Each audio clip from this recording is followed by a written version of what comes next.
Hi అండి, అందరికీ నమస్కారం. Welcome to Shri Varasiddhi Vinayaka talks channel. School assistant biological science సంబంధించి సెకండ్ ఇయర్ జువాలజీ ఫస్ట్ లెసన్లో ఒక 70 బిట్స్ అనేది ఈ వీడియోలో చెప్పడం జరుగుతుంది.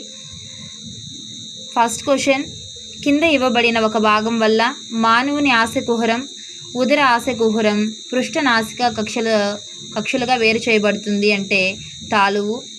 గ్రసనిలో వేలాడుతూ ఉండే యూవిలా అనే భాగం దీని నుంచి ఏర్పడుతుంది అంటే మృదు తాలువు. సో యు అనే ఒక గుర్తు పెట్టుకుంటే సో మృదు తాలువు అనగానే యూవిల్ అనేది గుర్తొస్తుంది.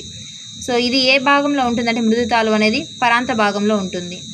సో పూర్వాంతపు అస్థి నిర్మిత కఠిన తాలువు వీటిచే కప్పి ఉంటుంది అంటే పాలిటన్ రూగే. కపాలం, సో కఠిన తాలువు కపాలం అనుకుంటే కఠిన తాలువుకి పాలిటన్ రూగే అనేది గుర్తుంటుంది.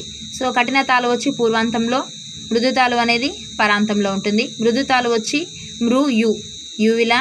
సో పాలిటన్ రూగే కపాలం అన్నప్పుడు కఠిన తాలువు పాలిటన్ రూగే. మానవుని దంతాలు దీని నుంచి ఉద్భవిస్తాయి, బాహ్య మధ్య త్వచం నుంచి ఉద్భవిస్తుంది. ఫిఫ్త్ క్వశ్చన్, దంతాల పింగాణి పొర దీని నుంచి స్రవించబడుతుంది. సో దంతాల యొక్క పింగాణి పొర దేని నుంచి స్రవించబడుతుందంటే ఎమియోబ్లాస్ట్ కణాలు. సో ఈ ఎమియోబ్లాస్ట్ కణాలు అనేటివి బహిస్త్వచం నుంచి ఏర్పడతాయి. ఈ ఎమియోబ్లాస్ట్ కణాలు పింగాణి పొర అనేది, దట్ మీన్స్ ఎమియోబ్లాస్ట్ కణాల నుంచి పింగాణి పొర అనేది ఏర్పడుతుంది. నెక్స్ట్ సిక్స్త్ క్వశ్చన్, మానవ దంత విన్యాసాన్ని కింది విధంగా వర్ణిస్తారు. ద్వివార దంతము, సో 2 సార్లు వస్తుంది కాబట్టి విషమదంత, గర్తదంతి విన్యాసము. గర్తదంతికి ఇంకొక పేరు వచ్చి తీకోడాంట్. నెక్స్ట్ సెవెంత్ క్వశ్చన్, దంతంలోని ఈ భాగం పెరియోడంటాల్ పొరచే కప్పబడి ఉంటుంది. సో పెరియోడంటాల్ అంటానే మనం ఏది గుర్తు రావాలంటే మూలం. సో దంతంలో కిరీటము, గ్రీవము, మూలం అని ఉంటుంది కాబట్టి సో మూల భాగం వచ్చి పెరియోడంటాల్ యొక్క పొరచే కప్పబడి ఉంటుంది. నెక్స్ట్ ఎయిత్ క్వశ్చన్, సో చిన్న పిల్లల్లో దంత ఫార్ములా 2/2, 1/1, 0/0, 2/2.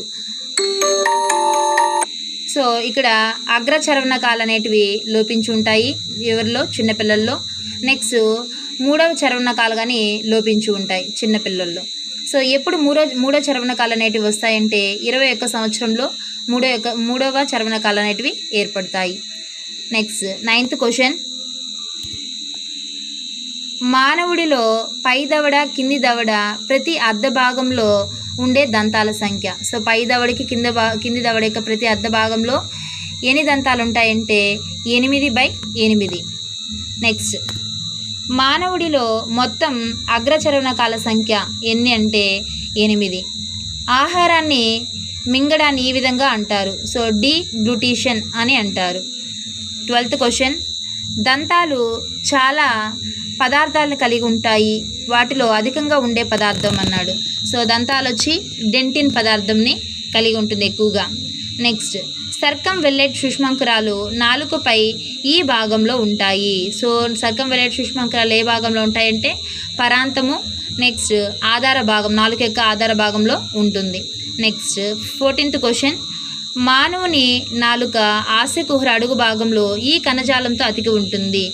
సో నాలుక అనేది ఏ కణజాలంతో అతికి ఉంటుంది ఆశకుహరం యొక్క అడుగు భాగంలో అంటే ఫ్రెన్యులం. నెక్స్ట్ 15th క్వశ్చన్, నాలుక ఉపరితలంపై ఉండే సూక్ష్మాంకురాలు ఏవంటే తంతురూప లేకపోతే ఫెలిఫామ్ సూక్ష్మాంకురాలు. సో మనకి ఫంజీఫామ్ అంటే ఏం గుర్తు రావాలా, ఫంజీఫామ్ వచ్చి పూర్వ ఉపాంత భాగంలో లేకపోతే నాలుక చివర ఉంటుంది ఫంజీఫాము. తంతురూప ఫిలిఫామ్ వచ్చి ఎక్కడ ఉంటుందంటే నాలుక యొక్క ఉపరితలంపై ఉంటుంది. నెక్స్ట్ సర్కంవెల్లెట్, మనం ఇంతకుముందే చూసుకున్నాం సర్కంవెల్లెట్ అనేది. సర్కంవెల్లెట్ సూక్ష్మాంకురాలు వచ్చి పరాంతము ఆధార భాగంలో ఉంటుంది.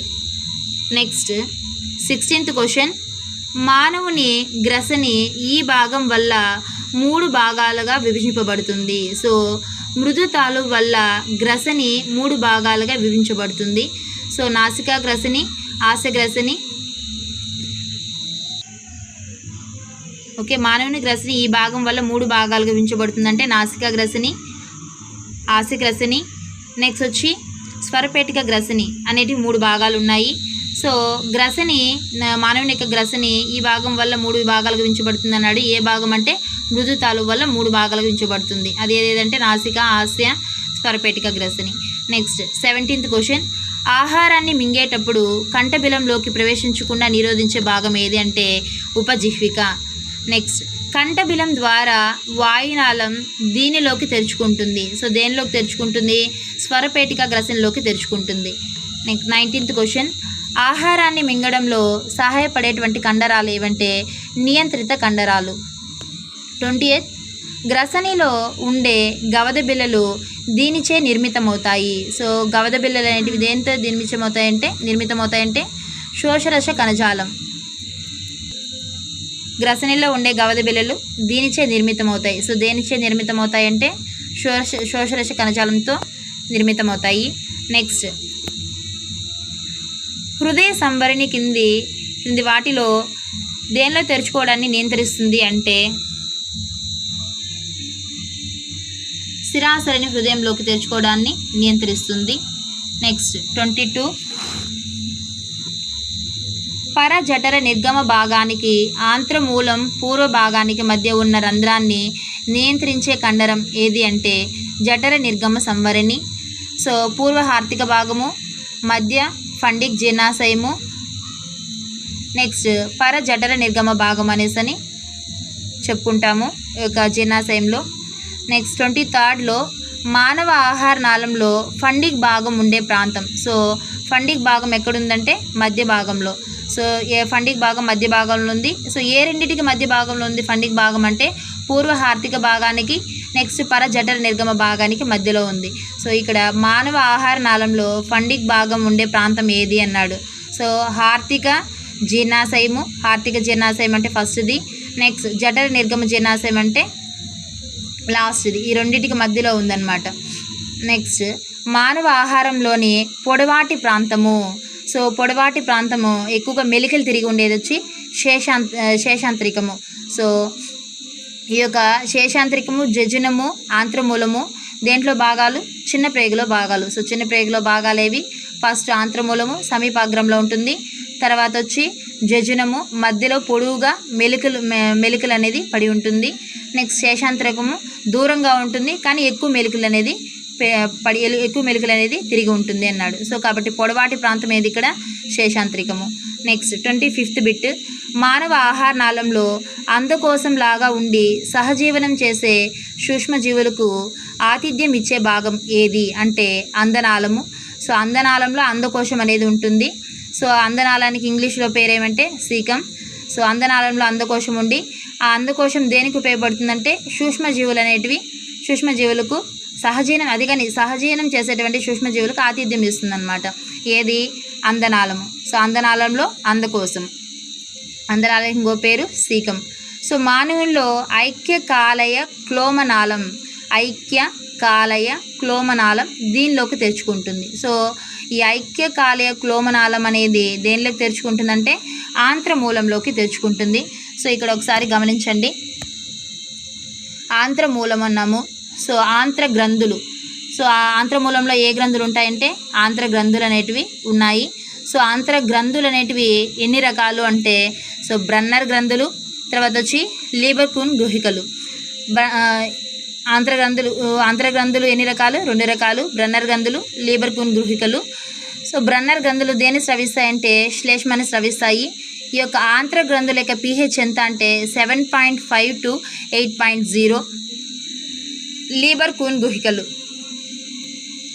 సో లీబర్కూన్ గుహికలు ఇక్కడ లీబర్కూన్ గుహికల్లోనే సో ఈ బ్రన్నర్ గంధులు ఏదైతే మనం 2 రకాలు అన్నామో ఆ బ్రన్నర్ గంధులు లీబర్కూన్ గుహికలు స్రవించేటువంటి రసము మనకి సక్కస్ ఎంటెరికస్ అంటాం. ఆంత్ర రసము లేదా సక్కస్ ఎంటెరికస్ అంటే ఈ 2 కలిసి బ్రన్నర్ గంధులు, లీబర్కూన్ గుహికలు ఈ 2 కలిసి స్రవించేటువంటి రసం ఏదంటే ఆంత్ర రసము లేదా సర్కస్ ఎంటెరికస్ అని అంటున్నాం అన్నమాట. సో ఈ యొక్క సక్కస్ ఎంటెరికస్, ఈ సక్కస్ ఎంటెరికస్లో పెప్టిడేజ్లు ఉంటాయి, డైసాకరైడ్లు ఉంటాయి. ఈ పెప్టిడేజ్లు వచ్చి డైపెప్టిడేజ్, ట్రైపెప్టిడేజ్, నెక్స్ట్ అమైనో పెప్టిడేజ్లు అనేటివి ఉంటాయన్నమాట. దేంట్లో ఈ యొక్క సక్కస్ ఎంట్రికస్లో, దాంట్లోనూ పెప్టిడేజ్లో. డైసాక్రైడ్స్లో వచ్చి ఏమున్నాయి? డైసాక్రైడ్స్లో సుక్రేజ్ ఉంది. సుక్రేజ్కి ఇంకో పేరు వచ్చి ఇన్వర్టేజ్, తర్వాత మాల్టేజు, నెక్స్ట్ లాక్టేజ్. ఈ యొక్క ఆంత్ర గ్రంథుల్లోనే, దట్ మీన్స్ ఆంత్ర మూలంలో కొద్ది మొత్తంలో ఆంత్ర లైపేజ్ కానీ ఉంటుంది. సో కొద్ది మొత్తంలో ఏముంటుంది? ఆంత్ర లైపేజ్ అనేది ఉంటుంది. లైపేజ్ దేనిపైన చర్య జరుగుతుందండి? లైపేజ్ కొవ్వులపై చర్య జరుగుతుంది. సో ఆంత్ర లైపేజ్ అనేది ఉంటుంది. సో ఇది ఎంజైమ్ను చైతన్యం చేసే ఎంట్రోకైనేజ్లుగా ఉంటుందన్నమాట. సో ఎంజైమ్ చైతన్యం చేసేటువంటి ఎంట్రోకైనేజ్గా కానీ ఉంటుంది అన్నాడు. సో ఇది ఆంత్రమూలం గురించి.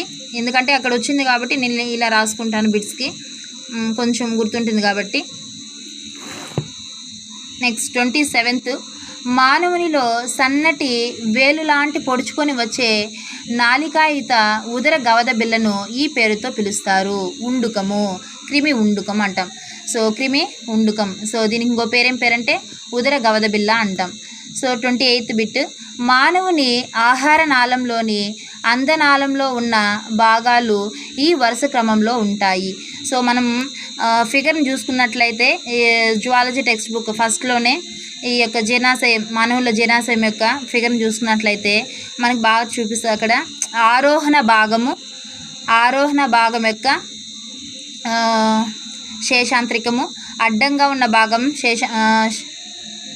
వెయిట్ అండి, సారీ ఫర్ ద డిస్టర్బెన్స్ అండి. సో మానవుని ఆహార నాళంలోని అందనాళంలో ఉన్న భాగాలు ఈ వరుస క్రమంలో ఉంటాయన్నాడు. ఆరోహణ భాగము, అడ్డంగా ఉన్న భాగము, అవరోహణ భాగము, సిగ్మాయిడ్ భాగము. సో డయాగ్రామ్ ఈ టెక్స్ట్ బుక్ కోసమే నేను మళ్ళీ పాజ్లో పెట్టేసి మళ్ళీ వెళ్ళాను.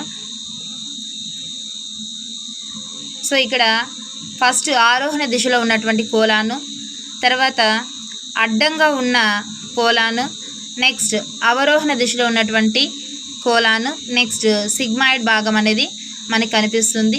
సో కాబట్టి మానవుని ఆహార నాళంలోని అందనాళంలో ఉన్న భాగాలు ఈ వరుస క్రమంలో అన్నప్పుడు ఆరోహణ భాగము, అడ్డంగా ఉన్న భాగము, నెక్స్ట్ అవరోహణ భాగము, సిగ్మాయిడ్ భాగం అనేది ఆన్సర్. మానవ కోలాన్ పై బాహ్యంగా ఉబికి ఉండే కోష్టకాలను ఈ పేరుతో పిలుస్తారు. అంటే కోలాన్ పై ఉబికి ఉండేటువంటి కోష్టకాలను ఏ పేరుతో పిలుస్తారంటే హాస్ట్రా అనేటువంటి పేరు. కోలాన్ పై భాగం అనేది బాహ్యంగా ఉబికి ఉంటుంది. ఆ ఉబికి ఉండేటువంటి భాగాలను ఏమంటున్నామంటే ఉండే భాగాలను కోష్టకాలు అనేటువంటి పేరుతో పిలుస్తారు. అంటే కోష్టకాలను ఈ పేరుతో పిలుస్తారంటే హాస్ట్రా అనేటువంటి పేరుతో పిలుస్తారు. 30th క్వశ్చన్, మానవుని పెద్ద పేగులోని వివిధ ప్రాంతాలు ఈ వరుసలో ఉంటాయి. సో పెద్ద పేగు, సో చిన్న పేగులో ఏ భాగాలు ఉంటాయి మనకి? ఆంత్రమూలము, తర్వాత వచ్చి శేషాంత్రికము, నెక్స్ట్ ఆంత్రమూలము, జజునము, శేషాంత్రికం అనేటువంటి 3 భాగాలు. తర్వాత ఈ యొక్క పెద్ద పేగులో ఏ భాగాలు ఉంటాయంటే ఫస్ట్ అందనాళము, తర్వాత అందనాళం, కోలాను, పురుషనాళము, పాయువు. నెక్స్ట్ 31st క్వశ్చన్, మానవుని పెద్ద పేగు దీన్ని స్రవిస్తుంది. సో పెద్ద పేగు శ్లేష్మాన్ని స్రవిస్తుంది. సో దేని శోషిస్తుంది అంటే శోషించేది ఏదంటే కొంత నీరు, తర్వాత ఖనిజాలు, కొన్ని ఔషధాలు. శోషించేది నీరు, ఖనిజాలు, కొన్ని ఔషధాలు. స్రవించేది వచ్చి శ్లేష్మము. నెక్స్ట్ 32, మానవ పురీషనాళం చివరన ఉన్న పాయురంధ్రం దీనిచే నియంత్రించబడుతుంది. సో పాయురంధ్రం వచ్చి దేనిచే నియంత్రించబడుతుందంటే పాయు సంవరణి. ఆ పాయు సంవరణలు ఏవేవి అంటే అంతర, బాహ్య పాయు సంవరణలు. సో ఇక్కడ అంతర పాయు సంవరణి వచ్చి అరేఖిత కండరాలు అనేటివి ఉంటుంది. నెక్స్ట్ బాహ్య పాయు సంవరణలో రేఖిత కండరాలు అని ఉంటుంది. సో సో అంతర అరేఖిత కండరాలు, బాహ్య రేఖిత కండరాలు. నెక్స్ట్ మానవ ఆహార నాళంలో జే ఆకారంలో ఉన్న ఖండయుత సంచి వంటి నిర్మాణము ఏది అంటే జీర్ణాశయము. 34th, ఆహార నాళం గోడల్లో ఉన్న జీర్ణ గ్రంథి. సో ఆహార నాళం గోడల్లో అన్నాడు. సో గోడల్లో ఉన్నటువంటి జీర్ణ గ్రంథి అన్నాడు. సో లాలాజల గ్రంథి జీర్ణ గ్రంథి అయితే కాదు. కాలేయము కాదు. సో క్లోమ గ్రంథి కాదు. సో బ్రన్నర్ గ్రంథి. ఎందుకు బ్రన్నర్స్ గ్రంథి అంటున్నామంటే ఆంత్రమూలం అనేది జీర్ణాశయంలో ఒక భాగం. సో కాబట్టి జీర్ణాశయం దగ్గరగా ఉంటుంది. సో ఇక్కడ ఫిగర్లో చూసుకున్నట్లయితే జీర్ణాశయము, తర్వాత వచ్చి ఆంత్రమూలము. సో ఆహారనాళం గోడలో ఉన్నటువంటి జీర్ణగ్రంథి ఏదంటే బర్నస్ గ్రంథి. సో బర్నస్ గ్రంథి ఎక్కడుంది అంటే అధశ్లేష్మ స్తరంలో ఉంది. సో ఈ అధశ్లేష్మ స్తరము ఎక్కడుంది అంటే ఆంత్రమూలంలో ఉంది. ఆంత్రమూలంలోని అధశ్లేష్మ స్తరంలో బర్నస్ గ్రంథి అనేది ఉండి అదేం చేస్తుంది, శ్లేష్మాన్ని స్రవిస్తుంది. సో కాబట్టి ఇది జీర్ణగ్రంథి. Next 35th bit. లాలాజలంలోని ఈ పదార్థం ఆహారంలోని బ్యాక్టీరియాను నశింపజేస్తుంది. సో ఏ పదార్థం అంటే లైసోజైమ్. So lysozyme